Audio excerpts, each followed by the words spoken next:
हरे कृष्णा दोस्तों, मैं आपका दोस्त संदीप, आप मुझे सैंडी भी कह सकते हैं। दोस्तों, आपका स्वागत है संडेज विद सैंडी चैनल में। दोस्तों, आज हम डिस्कशन करेंगे शादी के ऊपर, क्या हमें शादी करनी चाहिए। एंड दोस्तों, आई रिक्वेस्ट यू, ये वीडियो पूरा जरूर देखेगा। अगर बीच में आप चले गए तो शायद आपको जवाब न मिल पाए कि शादी करनी चाहिए कि नहीं। दोस्तों, पहले हम समझते हैं कि शादी होती क्या है। Basically what is marriage.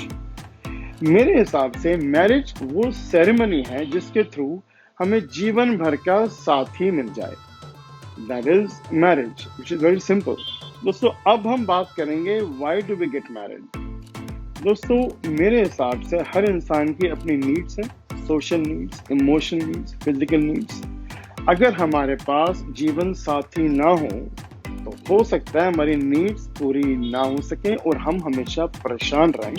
तो अपनी नीड्स को पूरी करने के लिए we need marriage, so that हमें जीवन भर का साथी मिले, जिससे कि हम अपनी social needs, emotional needs, physical needs और जो बहुत तरह की नीड्स होती हैं उसे हम पूरा कर सकें और जीवन में खुश रहें, सेटिस्फाइड रहें। दोस्तों, अब ये सवाल उठता है कि हमारा सोलमेट है या भगवान ने हमारे लिए किसी को बनाया है। नहीं दोस्तों, हमारा सोलमेट नहीं होता है। भगवान ने हमारे लिए किसी को भी नहीं बनाया है।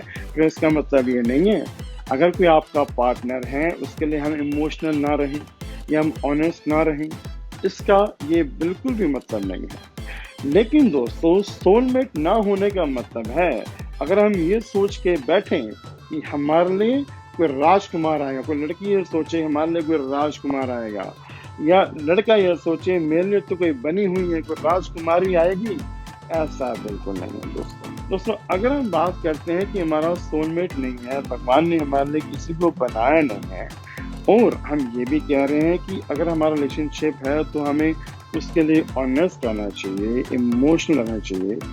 अब एक और सवाल उठता है कि क्या हमारा रिलेशनशिप परफेक्ट हो सकता है? Not at all. हमारा रिलेशनशिप कभी भी परफेक्ट नहीं हो सकता है, क्योंकि इस दुनिया में कोई भी परफेक्ट नहीं है। Every individual is different. मैं तो ये भी कहूँगा हर इंडिविजुअल में बहुत सारी कमियां होती हैं। लेकिन अगर हमको ये लगने लग जाए कि हमारे लिए कोई बना हुआ है या सोलमेट है, हमारे लिए कोई परफेक्ट पार्टनर है, आप हमेशा ही परेशान रहेंगे।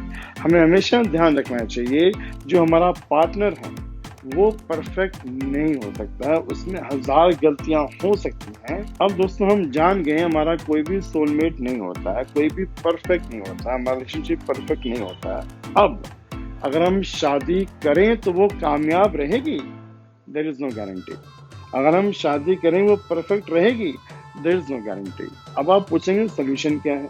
आपने सारी नेगेटिव बातें कर दी, सोलमेट होता नहीं है, रिलेशनशिप परफेक्ट नहीं होता है। अब सोल्यूशन क्या है? सोल्यूशन एक मात्र यही है, एडजस्टमेंट, कॉम्प्रोमाइज। आपको एडजस्टमेंट तो करना ही पड़ेगा। अब दोस्तों, ये भी डिपेंड करता है कि हमें किस लेवल का कॉम्प्रोमाइज या एडजस्टमेंट करना पड़ रहा है। अगर सिचुएशन बहुत ही ज्यादा खराब है या हमको एक्सट्रीम एडजस्टमेंट करना पड़ रहा है, बहुत ही ज्यादा कॉम्प्रोमाइज करना पड़ रहा है, और उस कॉम्प्रोमाइज की वजह से या उस एडजस्टमेंट की वजह से हमें बहुत ही ज्यादा तकलीफ हो रही है, then we have to think about it. बहुत सारे ऑप्शंस हैं, आप समझदार हैं, then we have to think about it for sure. अब दोस्तों, सवाल उठता है, is it mandatory to get married? बिल्कुल नहीं दोस्तों। किसी भी कॉन्स्टिट्यूशन में नहीं लिखा है कि हमें शादी करनी ही करनी है।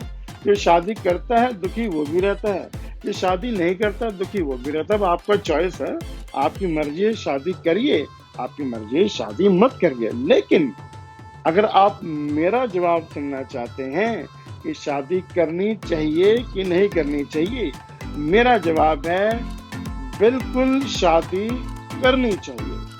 क्योंकि दोस्तों, एक टाइम के बाद, एक मिडिल एज के बाद, after the age of 40, I am sure हमें जिंदगी भर के लिए साथी चाहिए होता है जो हमारे सुख दुख में हमेशा साथ दे। We need a lifetime companion for sure, जो जिंदगी भर के लिए हमारे सुख दुख में साथी बना रहे। दोस्तों, ये थे मेरे विचार शादी को लेके। अगर आप मेरे से सहमत हैं या नहीं है, आप प्लीज कमेंट करके जरूर बताइएगा, हम इस पे और डिस्कशन कर सकते हैं। एंड दोस्तों प्लीज डोंट गेट ऑफेंडेड, ये मेरे विचार हैं, सबको फ्रीडम है अपना विचार रखने की, हो सकता है आपके कुछ विचार अलग हों। दोस्तों अभी के लिए इतना ही, आप खुश रहें, स्वस्थ रहें, टेक केयर, हरे कृष्णा।